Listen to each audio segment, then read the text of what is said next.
بەڵێ بەڕێزان ئەندامانی پەرلەمان مادەی 8 چەند پێشنیارێک هەیە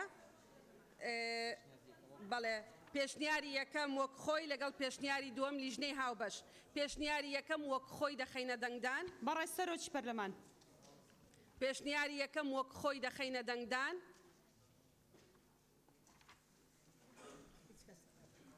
کەسی لەگەڵ نییە پێشنیاری دووەم پێشنیاری لیژنەی هاوبەش دەخەینە دەنگدان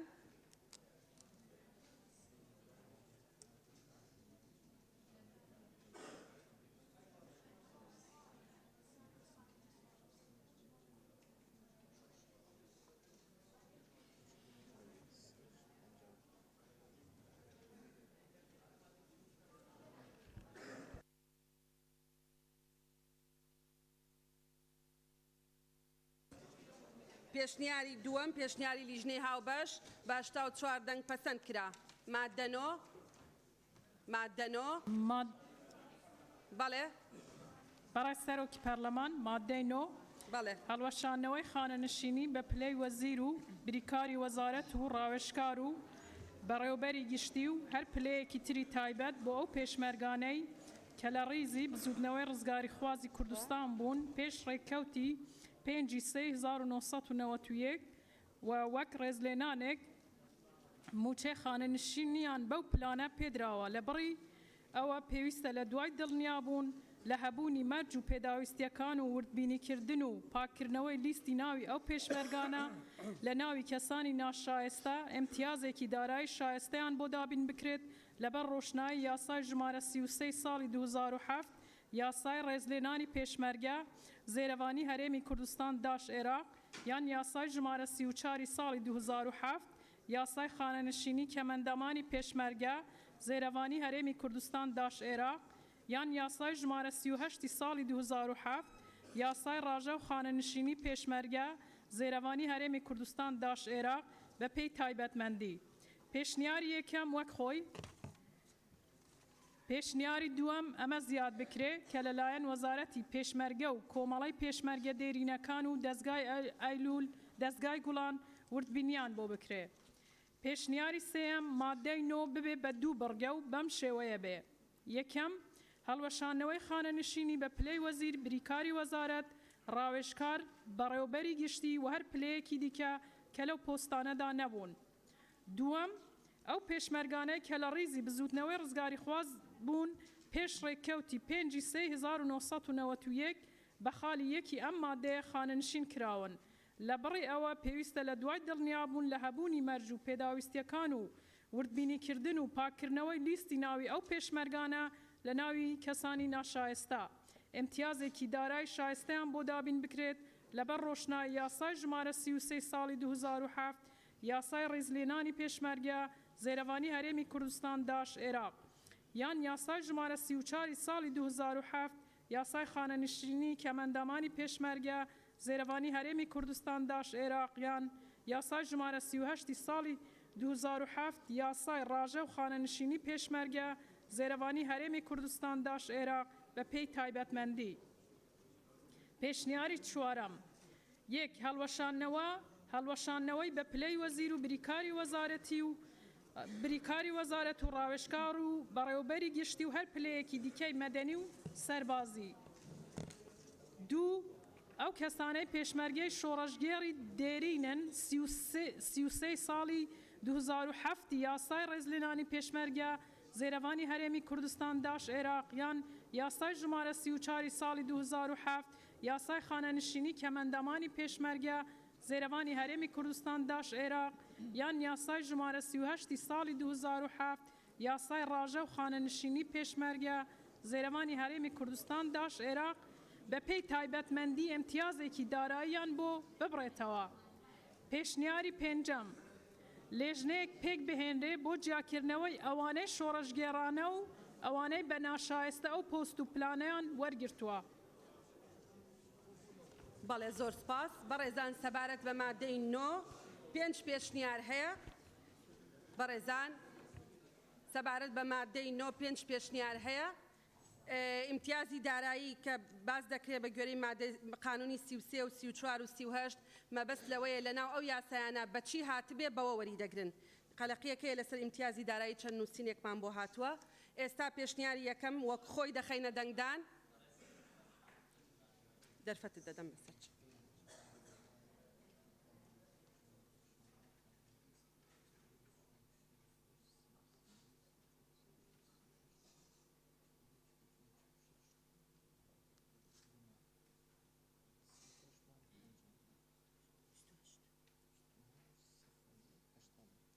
هەشتا دەنگ. پێشنیاری دووەم هەر بەڕێزێک لەگەڵ پێشنیاری دووەمە. کەسی لەگەڵ نییە. پێشنیاری سێم بەڵێ ببورن یەک کەس ببورن. هەر کەسێک لەگەڵ پێشنیاری سێمە. بەڵێ یەک کەس. پێشنیاری چوارەم.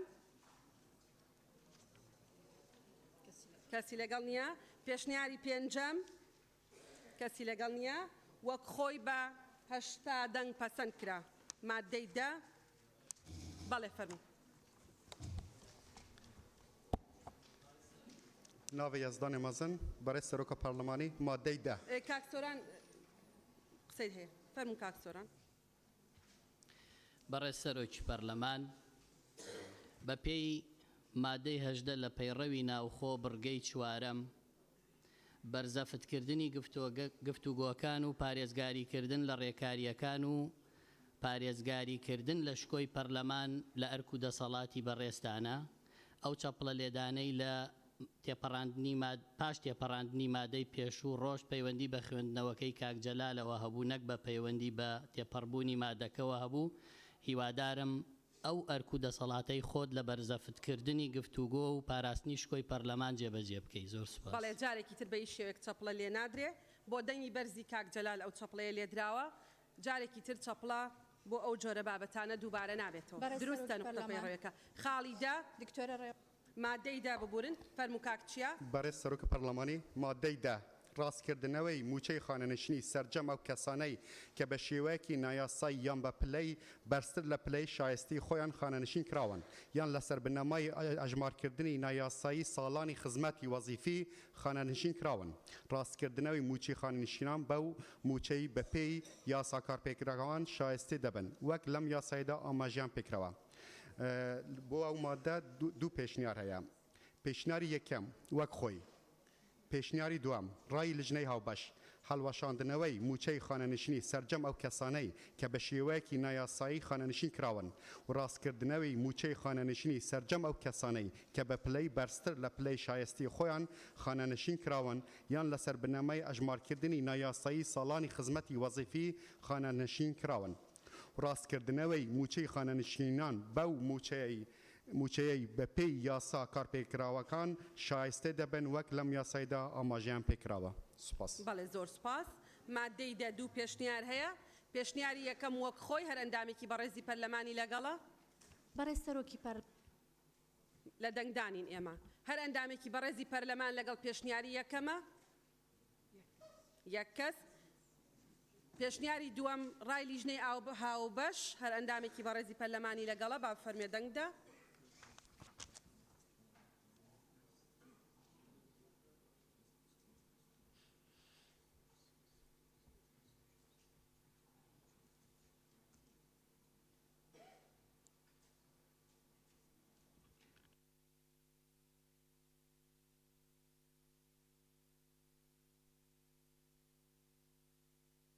بەڵێ بە 76 دەنگ پەسەند کرا.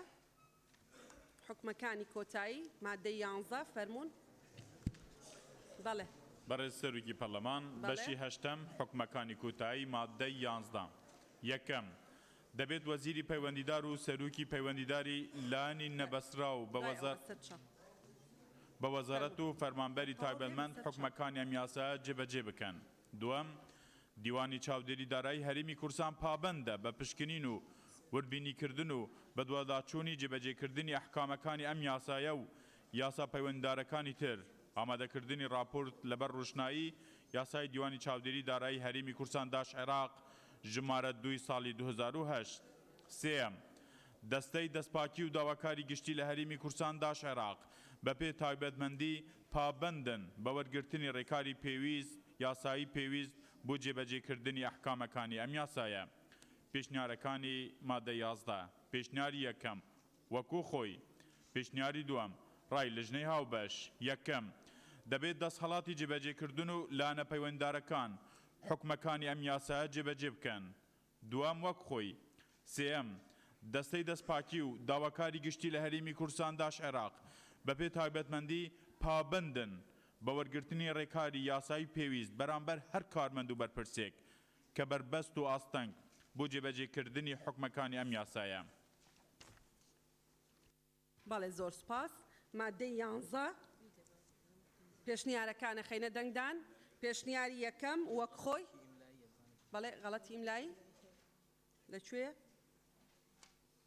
بەڕێستەرۆکی پەرلەمان لە ڕای لیژنەی هاوبەش بڕگەی سێەم لە کۆتایەکەیدا دەڵێ بە وەرگرتنی ڕێکاری یاسایی پێویست بەرامبەر هەر کارمەند و بەرپرسێک کە بەربەست و ئاستەنگ بۆ جێبەجێکردنی ئەم حکومەکانی ئەم یاسایە دروست دەکەن دەبێت زیاد بکرێت پێش پێشنیاری یەکەم وەک خۆی دەخەینە دەنگدان بەڕێزان کەسی لەگەڵ نییە. پێشنیاری دووەم ڕای لیژنەی هاوبەشە خەینە دەنگدان بەو تەعدیلەی کاکزاناوتی کە دروستیشە.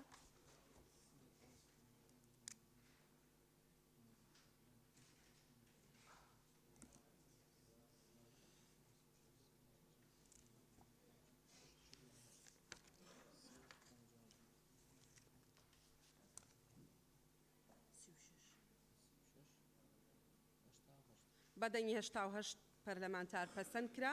مادەی 12 کەرەم کەن. بەڕێستەرۆکی پەرلەمان دەبا قسەکەم بکەم. بەڵێ فەرموو بەڵێ. بەڵێ وەڵامی پرسیارەکەم وەرنەگرتەوە بەڕێز لیژنە هاوبەشەکان. بەڵێ پێشنیارێکی هەبووە دانەنراوە کاک جەلال. بەڕێستەرۆکی پەرلەمان دیارە بەڕێز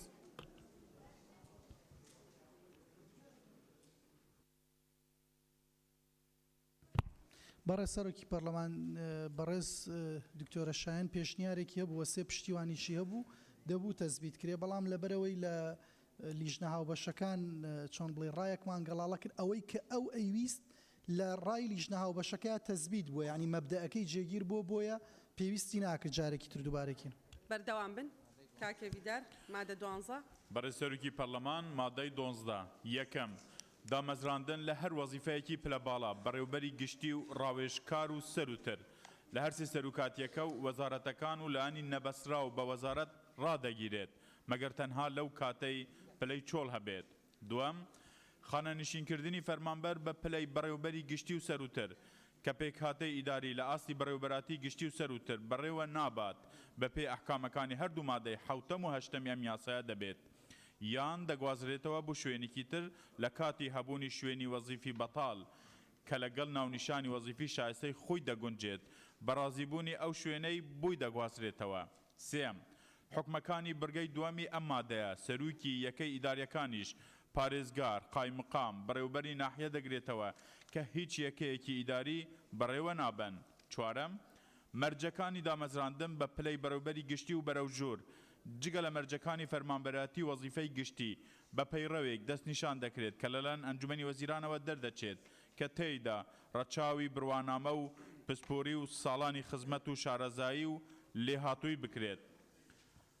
بەڕێسەرۆکی پەرلەمان پێشنیارەکانی مادەی 12 پێشنیار یەکەم وەکو خۆی پێشنیاری دووەم ڕای لژنەی هاوبەش یەکەم دامەزراندن لە وەزیفەکانی بەڕێوبەری گشتی و ڕاوێژکار و سەروتر لە دامەزراوە دەستوریەکانی هەرێمی کوردستان داش عێراق ڕادەگیرێت مەگەر تەنها لەو کاتەی پلەی چۆڵ هەبێت.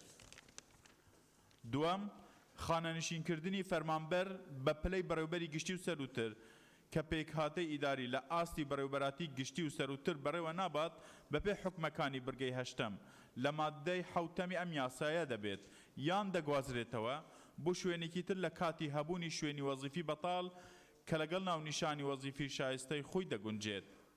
بەڵێ سێهەمەکەی سێم وەکو خۆی هەر یەکەمیش وەکو خۆی بوو بەڕێسەرۆکی پەرلەمان ئەوە زیادە لێرە. بەڵێ زۆر سپاس. ئێمە بۆ مادەی 12 دوو پێشنیارمان هەیە یەکیان وەک خۆی یەکیان ڕای لیژنەی هاوبەش یەکەم جار وەک خۆی دەخەینە دەنگدان هەر ئەندامێکی بەڕێزی پەرلەمانی لەگەڵە. ڕای لیژنەی هاوبەش چوارەمتان لا بردووە یا لەیا غەڵەتی طەبعە لەحظەیەک بەڵێ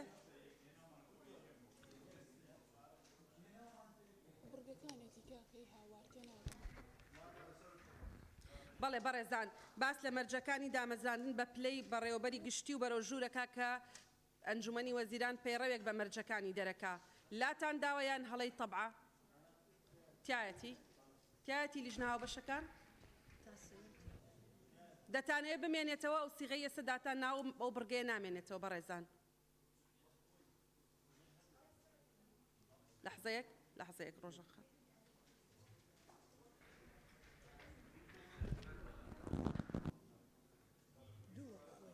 بەڵێ بەڕێزان کەواتە بڕگەی چوارەم لە ڕای لیژنە هاوبەشەکان وەکو خۆی ئەمێنێتەوە وەک خۆی هەر بەڕێزێک لەگەڵیەتی مادەکە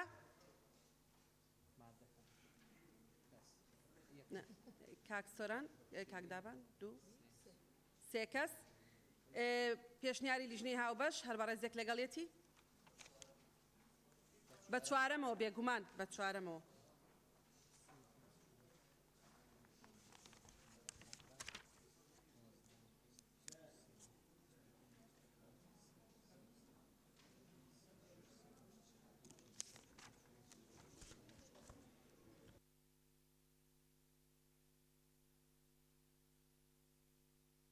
بەڵێ بە 89 دەنگ پەسەند کرد 82 دەنگ پەسەند کرا دوو بەڵێ مادەی 13 فەرموون بەڕێ سەرۆکی پەرلەمان مادەی 13 یەکەم یەک وەزارەتی دارایی و ئابووری لە چوارچێوەی ڕێخستنەوەی بواری بانکی لە هەرێم بە ئەلکترۆنیکردنی خزمەتگوزاریە بانکیەکان دەنگە بەرزکەرەوە بە ڕێزانەوە شێک تۆ سێمن پارێزن بزانن چی دەڵێ مادەی 13 یەکەم یەک وەزارەتی دارایی و ئابووری لە چوارچێوەی ڕێخستنەوەی بواری بانکی لە هەرێم و بە ئەلکترۆنیکردنی خزمەتگوزاریە بانکیەکان ئەژمێرێکی تایبەت دەکاتەوە بۆ هەموو موچەخۆر و سوودمەندێک لە بودجەی گشتی لە پێناوی زامنکردنی پاراستنی گشت شایستە داراییەکان بە شایستە داراییە خەرج نەکراوەکانیشەوە. دووەم چۆنێتیکردنەوەی ئەم ئەژمێرە وە سوودوەرگرتنی موچەخۆر و سوودمەند لە ئەژمێرەکە بە ڕێنمایی دارایی ڕێک دەخرێت کە لەلایەن وەزارەتی دارایی و ئابووریەوە دەردەچێت لەبەر ڕۆشنایی بڕگەی یەکەم داژیەکی ئەم مادەیە. دووەم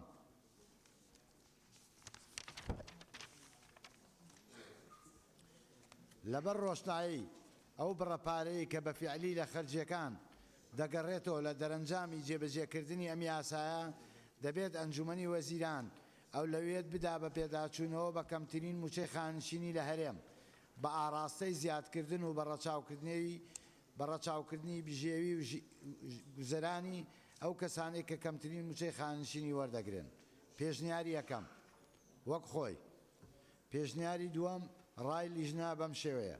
یەکەم یەک وەزارەتی دارایی و ئابووری لە چوارچێوەی ڕێخستنەوەی بواری بانکی لە هەرێم و بە ئەلکترۆنیکردنی خزمەتگوزاریە بانکیەکان و ئەژمێرێکی تایبەت دەکاتەوە بۆ هەموو موچەخۆر و سوودمەندێک لە بودجەی گشتی لە پێناوی زامنکردنی پاراستنی گشت شایستە داراییەکان بە شایستە داراییە خەرجنەوە کراوەکانیشەوە. دووهەم چۆنێتیکردنەوەی ئەم ئەژمێرە سوودوەرگرتنی موچەخۆر و سوودمەند لە ئەژمێرەکە بە ڕێنمایی دارایی ڕێک دەخرێت کە لەلایەن وەزارەتی دارایی و ئابووریەوە دەردەچێت لەبەر ڕۆشنایی بڕگەی یەکەم داژیەکی ئەم مادەیە. دووەم لەبەر ڕۆشنایی ئەو بڕەپارەی کە بە فیعلی لە خەرجیەکان دەگەڕێتەوە و لە دەرەنجامی جێبەجێکردنی ئەم یاسایە دەبێت ئەنجومەنی وەزیران ئەو لەوێت بدا بە پێداچوونەوە بە کەمترین موچەی خانشین لە هەرێم و بە ئاراستەی زیادکردن و بە ڕەچاوکردنی بژێوی گوزەرانی ئەو کەسانی کە کەمترین موچەی خانشینی وەردەگرن. سێهەم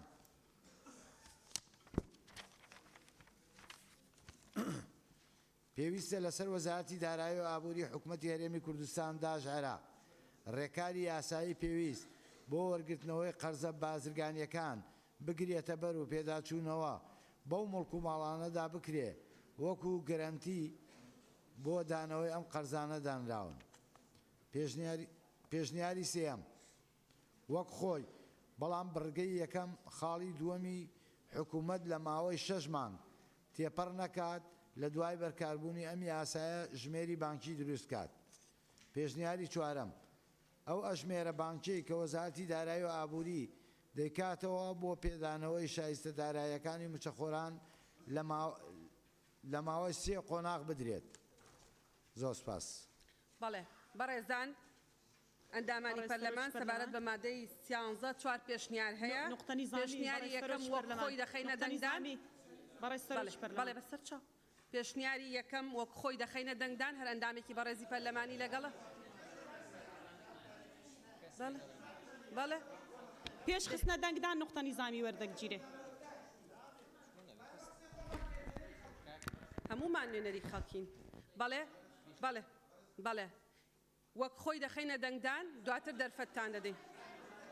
وەک خۆی دەخەینە دەنگدان. بەڵێ بەڵێ بەڵێ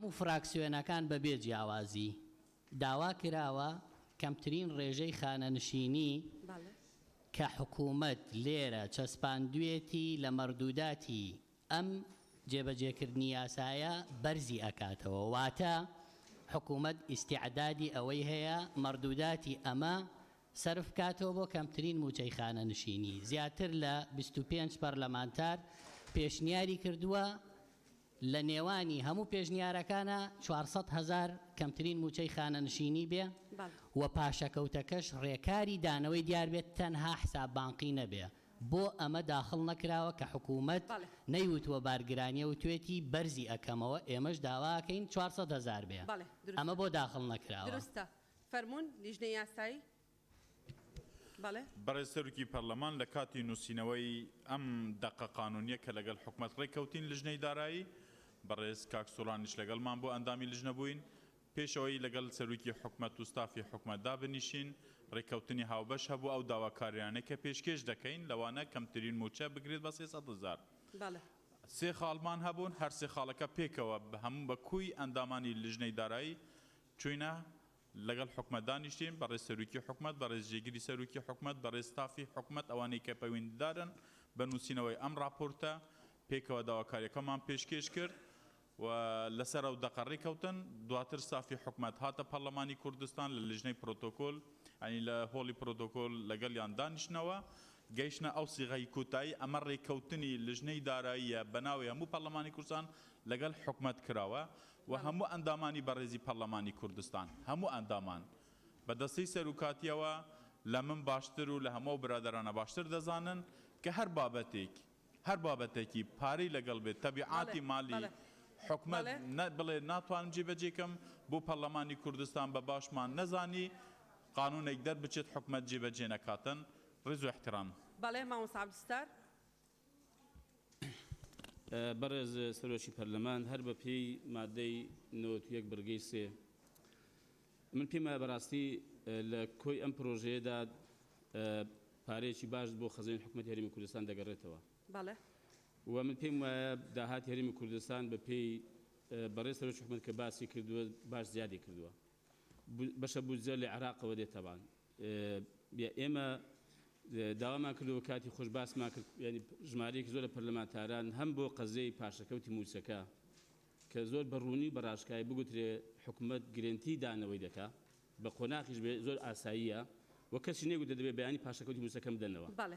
دووەم ئەوەی تریش بەڕاستی خانەنشینی کە ئێمە لەگەڵ ئەوەی کە ئەو پلە باڵاکان بەم شێوەیە کەم بکرێتەوە تەواو کەم بکرێتەوە بەڵام ینی نەکرد ئەو خەرجی کە دەگەڕێتەوە بۆ حکومەت با بخرێتە سەرەوەی کە خاننشینی هەرمی کوردستان لە 400,000 کەمتر نەبێ. بۆ بەڕاستی من بە شتێکی نایاسایی دەبینم یعنی دەبوو تێیدا بە ئەگەر حکومەت لەم قۆناغەش نەتوانێت ئەمە جێبەجێ بکات بەهۆی بارگانی دارەوە کە دەبێت بۆ خەڵکی بیسەمێنێ بۆ پێی جێبەجێ ناکرێت با تێیدا بە بەڕاستی یعنی زۆربەی هەر زۆری ئێستا ئەو کەلێرەش دانیشتوە ماوەتەوە ئەم پێم وایە لەگەڵ ئەوەیە حەقەتەن بۆیە من بە خاڵێکی پەیڕەوی و ئەم پێم وایە پێشێرکردنی یاسایە داولێ بن دەکەم. بۆیە لە بەڕاستی من ئەم هەوڵە بەجێ دێڵم ئەگەر ئەمەی تێ نەخرێ ئەم دوو داواکاری تێ نەخرێ بەجێ دێڵم. بەڵێ بەڕێستان کاک دکتۆر ڕێبوار.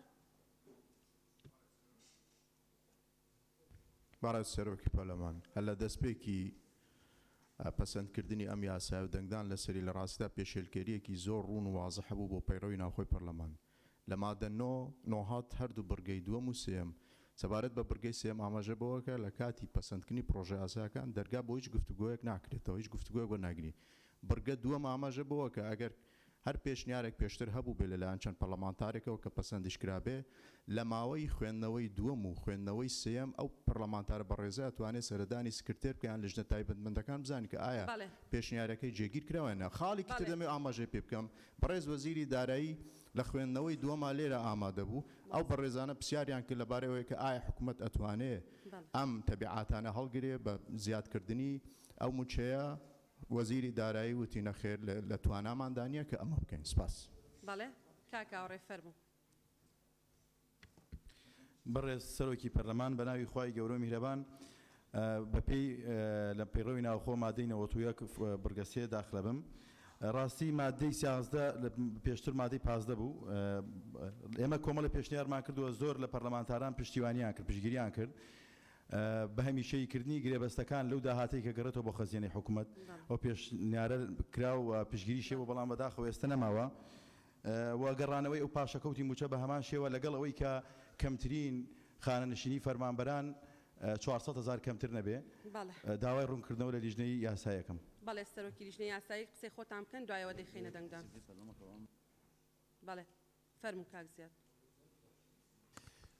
بەڕێز سەرۆکی پەرلەمان وەک لە پێشتریشە هاوکارم باسی کرد کە ئێمە لە دوایەوەی کە لە لیژنەی دارایی هەموو وەزیرە بەڕێزەکان هاتنە لیژنە هەموو وەزیرە بەڕێزەکان هاتنە لیژە بەرچاوڕوونێکی تەواومان دەستکەوت لە دوواکۆ و لە دوا جارە ئێمە لەگەڵ سەرۆکی حکوومەت و جێگری سەرۆکی حکوومەت و وەزیرە تایبەتمەندەکان کە زۆربیان لێ بوون ئێمە چوار پێشنیارمان بر کە پێشنیاری هەر 11 ئەندامەکەی لیژنەی دارایی بوو چوین هەر 11شمان بەیەکەوە چوین ئەوێ لەوێ دانیشتین ئەو وردەکارێکی زۆرمان کرد پێشنیاری ئەومان کرد کە ئەو پارەی کە گەڕێتەوە 400,000 دینار من پێشنیارم کرد کە کەمترین موچە 400,000 دینار بێت و لەم پارەیە بگەڕێتەوە دوای گفتوگۆ و مناقەشەیەکی زۆر ئەوە بوو کە هیچ لایەکمان نە وەزارەتی دارایی نە ئێمە لە لیژنەی دارایی لە نە حکوومەت بەرچاوڕوونیمان نەبووە کە لە جێبەجێکردنی ئەم یاسایە چەند پارە ئاگەڕێتەوە بۆ حکوومەت بۆیە ئەو بڕگەی دووەممان داناوە لە ناو مادەی 11 لەبەرەوە کە هاتینە ئێرە دێرەمە هەموو لیژنەی داراییش بە نوێنەراتی هەموو لایەک ڕۆیشتین ئێمە ئەم ڕوونکردنەوەیمان داوە بە لیژنەی یاسایی لەبەر ڕۆشنایی ئەم ڕوونکردنەوەی ئێمە ئەوان لە ڕووی قانونیەوە ئەویان کرد کە نابێت یابێت تەمان لە ڕووی قانونیەکەەوە ئەوان بڕیارەدەن بەڵام ئێمە ڕوونکردنەوەکەمان دانەوە زۆر سوپاس بەڵێ ئەو بڕگەی کە داتان ناوە زەمانەتی ئەوە دەکا کە ئەگەر پارەی زیادەمایەوە بەکار بهێنرێ بۆ زیادکردنی کەمترین خانەنشینی بەڕێز سەرۆکی پەرلەمان بەڕێز سەرۆکی پەرلەمانە بێ ئێمە لەم وڵاتە هەمومان بڕوامان بە یاساکان هەوێت ئەمە یاسای و پەرلەمانی کوردستان دەریەکات من بڕوام بەوە نەبێت بڕگەیەک لە ناو مادەیەکی یاساکە جێی بۆتەوە دەنگی لەسەر دێتەوە بێتە یاسا بکاتە بڕوام بە هیچ شتێک نێ زۆر سپاس بەڵێ بەڕێزان دەیخینە دەنگدان پێشنیار بەڕێز وەک خۆی پێشنیاری یەکەم وەک خۆی کەس لەگەڵی نییە پێشنیاری دووەم ڕای لیژنەی هاوبەش ڕای لیژنەی هاوبەش بەڕێزان دەنگدان ڕای لیژنەی هاوبەش دەخەینە دەنگدان ڕای لیژنەی هاوبەش دەخەینە دەنگدان بەڕێزان ڕای لیژنەی هاوبەش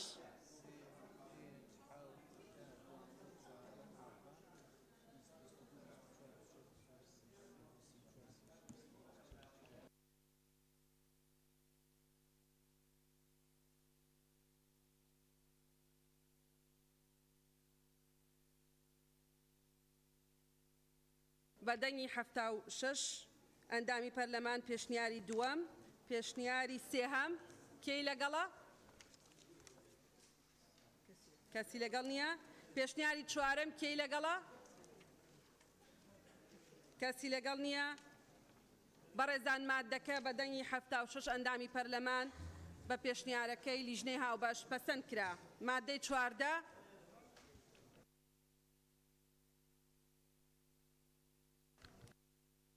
بەڕێ سەرۆکی پەرلەمان مادەی 14 یەکەم جێبەجێکردنی حکومەکانی ئەم یاسایە ئاسەواری دارایی و دادوەری لێ ناکەوێتەوە بۆ حاڵەتەکانی پێش کەوتنە بواری جێبەجێکردنی یاساکە لەسەر ئەو کەسانێک کە دەیانگرێتەوە. دووەم ئەوانەی حکومەکانی ئەم یاسا دەیانگرێتەوە مافی ئەویان هەیە بەپێ حکومەکانی یاسای بەرکار تانە یاسایی بدەن. مادەی 14 چەند پێشنیارێکەیە وەک خۆی هیچ پێشنیارێک نییە. پێشنیارێک نییە. بەڕێزان بۆ مادەی 14 هیچ پێشنیارێک نییە ئەندامێکی بەڕێزی پەرلەمانی لەگەڵە با بفەرمێ دەنگدا.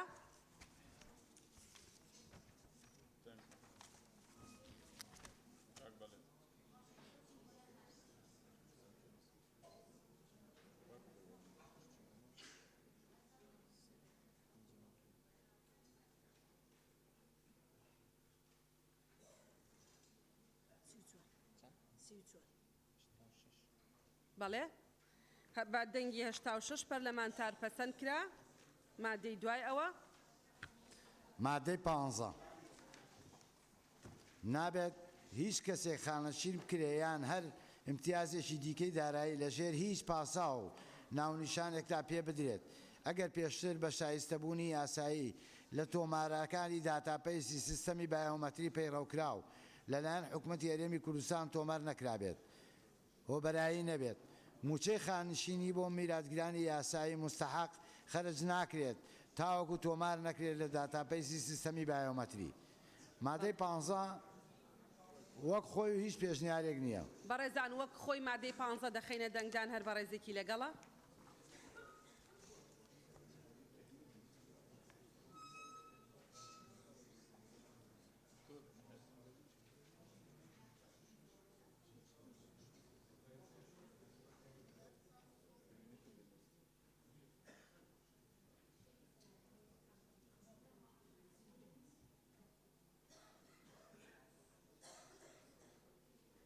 زۆر سپاس بە دەنگی 83 ئەندامی پەرلەمان پەسەند کرا. مادەی 16 بەڕە سەرۆکی پەرلەمان. بەڵێ فەرموون. یەکەم ئەحکامەکانی ئەم یاسایە هەموو حاڵەتەکانی پێش بەرکاربوونی ئەم یاسایەش دەگرێتەوە پێویستە خۆیان بگونجێنن لەگەڵ ئەم یاسایە. دووهەم کار بە هیچ دەقێکی یاسایی بەڵێ کار بە هیچ دەقێکی یاساییان بڕیارێکی ناکۆک لەگەڵ ئەحکامەکانی ئەم یاسایە ناکرێت. یاسای خانشینی خاوەنە وەزیفە باڵاکانی هەرێمی کوردستان داژ عێراق ژمارە 36 ساڵی 2004 هەڵدەوەشێتەوە. زۆر سپاس. ئەی پێشنیارەکانمان بۆ نەخین تۆ؟ مادەی 16 پێشنیاری یەکەم وەک خۆی. پێشنیاری دووەم ڕای لیژنە هاوبەشەکان. یەکەم حکومەکانی ئەم یاسایە هەموو حاڵەتەکانی پێش بەرکاربوونی ئەم یاسایە دەگرێتەوە پێویستە خۆیان بگونجێن لەگەڵ ئەم یاسایە. دووەم کار بە هیچ دەقێکی یاساییان بڕیارێکی ناکۆک لەگەڵ حکومەکانی ئەم یاسایە ناکرێت. سێهەم یاسای خانشینی خاوەنە وەزیفە باڵەکانی هەرێمی کوردستان داژ عێراق ژمارە 36 ساڵی 2004 هەڵدەوەشێتەوە. بەڵێ بەڕێزان سپاس بۆ جەنابەت. مادەی 16 تەنها دوو پێشنیار هەیە. یەکەم وەک خۆی هەر ئەندامێکی بەڕێزی پەرلەمان لەگەڵەوەی وەک خۆی بێ کەسی لەگەڵ نییە.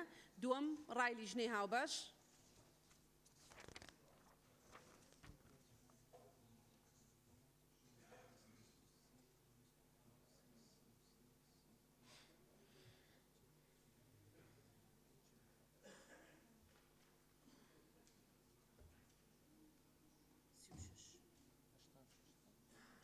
بەڵێ سپاس بە دەنگی 86 ئەندامی پەرلەمان پەسەند کرا.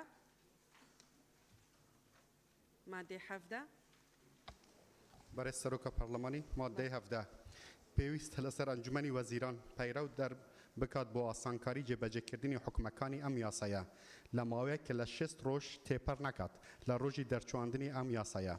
مادەی 17 وەک خۆی هیچ پێشنیارێک نییە. پێویستە لەسەر ئەنجومەنی وەزیران پەیڕەوێک دەرب بکات بۆ ئاسانکاری جێبەجێکردنی حکومەکانی ئەم یاسایە لە ماوەیەک کە لە 6 ڕۆژ تێپەر نەکات لە ڕۆژی دەرچواندنی ئەم یاسایە. بەڵێ زۆر سپاس بەڕێزان. سەبارەت بە مادەی 17 هیچ پێشنیارێک نییە وەک خۆی هەر بەڕێزێک لەگەڵێتی.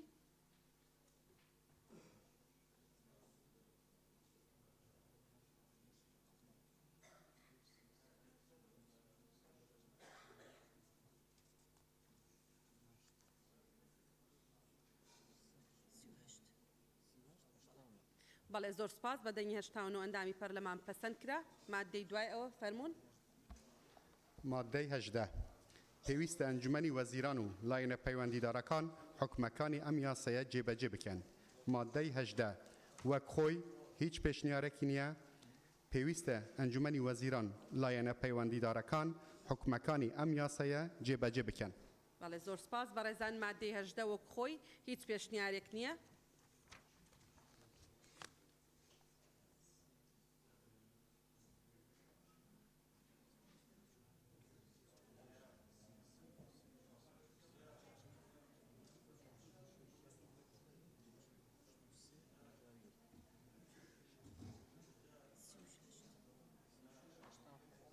بەڵێ زۆر سپاس بە دەنگی 87 ئەندامی پەرلەمان پەسەند کرا 19 فەرمونون بەڕێز سەرۆکی پەرلەمان بۆ مادەی 19 هیچ پێشنیارێک نییە مادەکەمان بۆ بخوێنەرەوە بەڵێ کەرەمکە ئەم یاسایە لە ڕۆژنامەی فەرمی وەقەوەی کوردستان بڵاو دەکرێتەوە و لە دوای تێپەڕبوونی 90 ڕۆژ لە ڕێکەوتی دەرچوونی پەیڕەوی هاتوو لە مادەی 19 ئەم یاسایە دەکەوێتە بواری جێبەجێکردن بەڵێ بەڕێزان بۆ مادەی 19 هیچ پێشنیارێک نییە هەر بەڕێزێک لەگەڵێتی وەک خۆی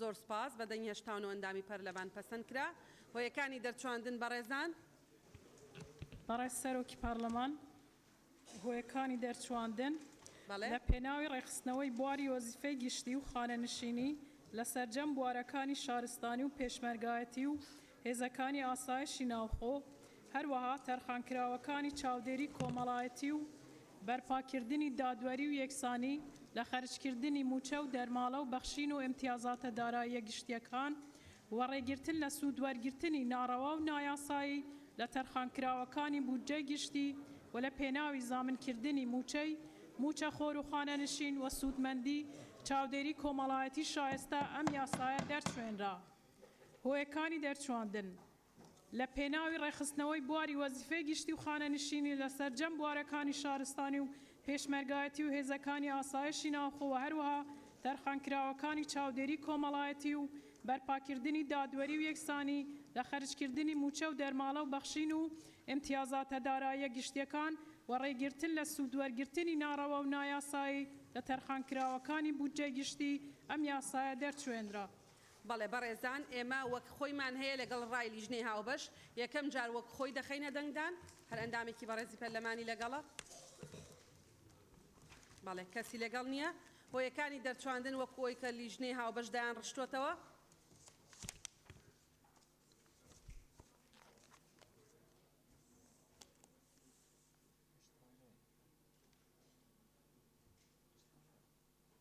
بەڵێ زۆر سپاس بە 89 دەنگ هۆیەکانی دەرچوان پەسەند کرا ئێستش کۆی یاساکە دەخەینە دەنگدان بەڕێزان ئەندامانی پەرلەمان هەن ئەندامێکی بەڕێزی پەرلەمانی لەگەڵە با بفەرموێ